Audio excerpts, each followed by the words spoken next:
Deputy Secretary General, President of the General Assembly, ECOSOC, and the Conference of the State Parties to the United Nations Convention Against Corruption, Executive Director of UNODC, Your Excellencies, ladies and gentlemen.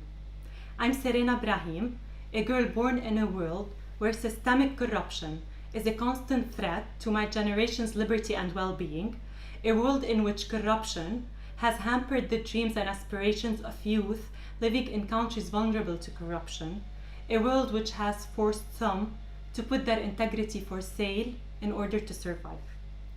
This is what drives me to wake up every morning with a purpose to work for a future in which transparency, integrity, and accountability are the norms. With the talents of a wonderful community of youth, I succeeded in founding YAC, Youth Against Corruption, in 2018 because it was time to act on behalf of youth who are heavily affected by corruption globally. Today, I'm extremely honored to speak on behalf of the 100 youth from 93 nationalities and 93 civil society organizations around the world who took part in the 2021 UNGASS Youth Forum organized by the United Nations Office on Drugs and Crime and held virtually from 24 to 26 May. We came together to discuss the devastating effects of corruption on the young generations, global youth engagement in preventing and combating corruption, and to identify the recommendations we as youth have for your discussions over the coming days. We call upon you, our world leaders, to prioritize the fight against corruption and ensure that citizens' well-being and equal access to basic services are top priorities in your national agendas, strategies, and visions. So we urge you to take into consideration our 10 key requests. First, make education on integrity and anti-corruption a priority in national agendas. Courses on values, integrity, and anti-corruption should be integrated into all national school and university curriculums. We need more investment in informal education for anti-corruption awareness to reach the biggest number of youth possible in all nations. Education is the first building block of the solution.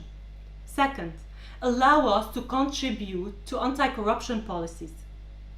So often we hear that youth are the future, but all of us in this General Assembly know very well that the future of youth relies on you.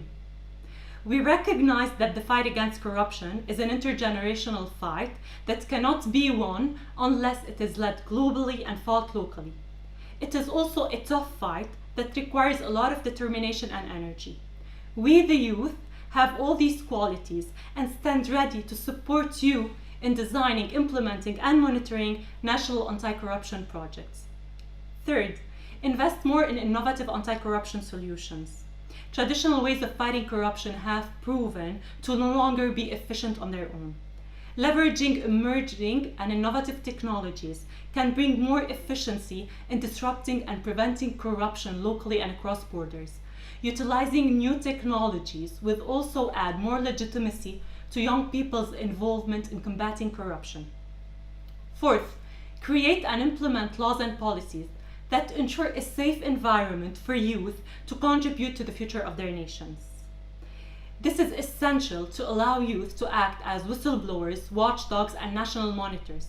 Youth must be encouraged to speak up without any fear of retaliation.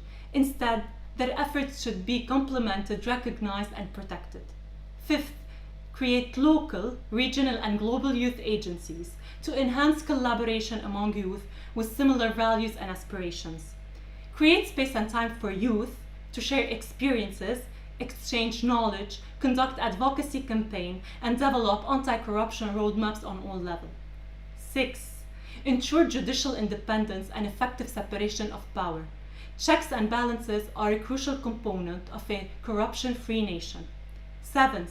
Strengthen transparency, accountability mechanisms in healthcare procurement. This is especially important when dealing with COVID-19 vaccines and medical equipment. 8.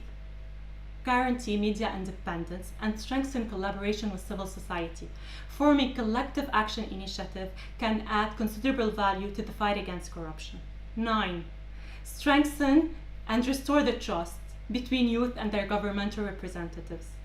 One of the signs of a healthy and happy nation is having citizens who have trust in their elected officials. Unfortunately, trust has been broken in many places, and consistent efforts are needed to restore this trust. Therefore, we urge you to lead by example by holding your governments and yourselves to the highest standards of integrity, transparency, and accountability. Today, there is no more time for business as usual. So finally, we call for serious commitment to the Agenda 2030 for Sustainable Development and to the effective, comprehensive, and not mere technical implementation of the United Nations Convention Against Corruption, as well as other relevant mechanisms. We also call for more transparency in the UNGASS implementation review mechanisms. Pushing for full country report reviews is crucial to allow civil society and youth to hold their governments accountable to the commitments made. Your Excellency, let today be the start of the biggest global intergenerational collaboration in history to put an end to the devastating effects of corruption on our nations. Today, more than ever, we need a new discourse, a new narrative to the global fight against corruption, a serious commitment to creating a future that has zero tolerance for corruption. Let us work together, locally and globally, to strengthen and rebuild trust of citizens between them and their representatives, and create a future that protects the dreams and aspirations of youth and gives them a safe place to harness their talents and capabilities for a more sustainable and fair world.